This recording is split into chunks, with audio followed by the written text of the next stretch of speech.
months before Donald Trump was elected U.S. president in 2016, he told two Washington Post reporters, "Real power is, I don't even want to use the word, fear." Since then, fear has animated his political campaigning and White House conduct. In speeches, interviews and endless tweets, he raises alarm and triggers anxiety about invading foreigners, radical leftists, socialist Democrats, fake news journalists and other perceived enemies. It's always a me versus them strategy, with scaremongering at the heart of the message. With Election Day less than 3 months away, Mr. Trump is working overtime to warn his fellow Americans that without him in the Oval Office they await the apocalypse. The president became famous as protagonist of the reality TV show The Apprentice. These days it's as though he's maestro of a daily production of Fear Factor.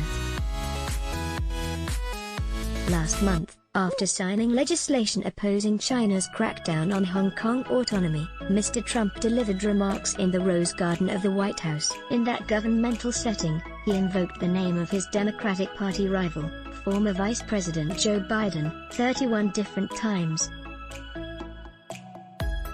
Joe Biden's entire career has been a gift to the Chinese Communist Party and to the calamity of errors that they've made, he said early on. Later, he remarked, Joe Biden supported China's entry into the World Trade Organization, one of the greatest geopolitical and economic disasters in world history. The president/candidate then broadened his attack. As vice president, Biden was a leading advocate of the Paris Climate Accord, which was unbelievably expensive to our country. Before delivering a haymaker, Biden has gone radical left. Longtime Washington observers shook their heads, stunned by what they'd heard. What started as a briefing about foreign policy deteriorated into a political gripe session on White House grounds. To be sure, Mr. Trump was impeached last December by the House of Representatives for withholding military aid to Ukraine, primarily because he wanted the Ukrainians to supply negative information about Mr. Biden and his son. Worry, if not fear, of the former two-term vice president seems to be something of an abiding obsession, illustrating that a strong emotion can operate two ways. For Mr. Trump, voting itself is now a subject he keeps front and center to frighten Americans. He doesn't miss a chance to raise the specter of possible chicanery that will produce, in his often repeated phrase, the most rigged election in history. The president is particularly concerned about dangers that might arise from a concerted effort to promote voting by mail. Amid the COVID-19 pandemic, casting in-person ballots could present health challenges for millions, which is why there's discussion of expanding use of the U.S. Postal Service in exercising one's franchise. Mr. Trump, however, is doing everything possible to prevent any widespread effort to shift away from going to the polls. At the end of last month, he tweeted, "With universal mail-in voting, 2020 will be the most inaccurate and fraudulent election in history.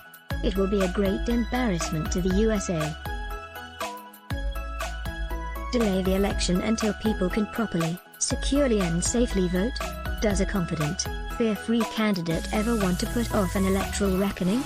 Suggesting the delay not only revealed the president's unfamiliarity with the 19th century law establishing when U.S. elections take place but also provoked full-throated condemnation from Republicans as well as Democrats. The outcry from members of Mr. Trump's party was newsworthy because of its rarity. But away from the notebooks and microphones of journalists, Republican office holders grouse that bad-mouthed mail-in voting might scare off their own voters, depressing turnout for their side. What's fascinating about the constant drumbeat that nefarious schemes always seem afoot is that a certain candidate in 2016 kept reiterating similar charges. "The election is going to be rigged, I'm going to be honest," said that politician exactly 4 years ago. Then, 2 weeks before the election, he warned, "Remember, we are competing in a rigged election.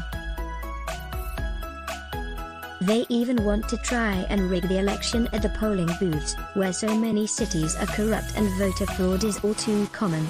Interestingly, when candidate Trump was declared the winner and became President-elect Trump, all his talk of the election being rigged no longer seemed worth consideration. Despite being victorious, he remained unhappy his Democratic opponent, Hillary Clinton, amassed nearly 3 million more ballots. Yet to him it was no mystery why. As he tweeted after the final tabulation, "In addition to winning the Electoral College in a landslide, I won the popular vote if you deduct the millions of people who voted illegally." More anxious than magnanimous, the president has returned in recent days to his first campaign's refrain with its bluster of malfeasance. One wonders, though, if a chief executive who's been in office over 3 years can make a compelling case by crying wolf again. The larger question about the relationship of power to fear that Mr. Trump raised 4 years ago is, to what ultimate end is the exercise of that power?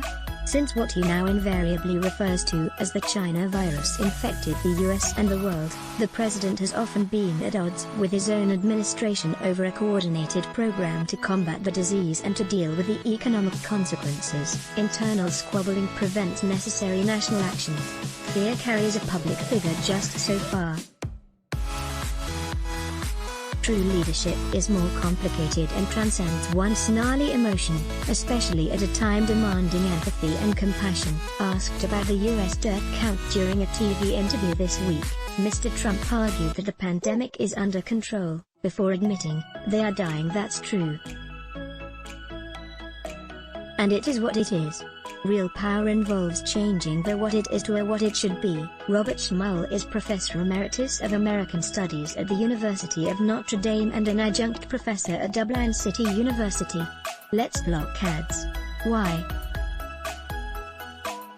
Show your love for him. Click the link in description. Thanks for watching.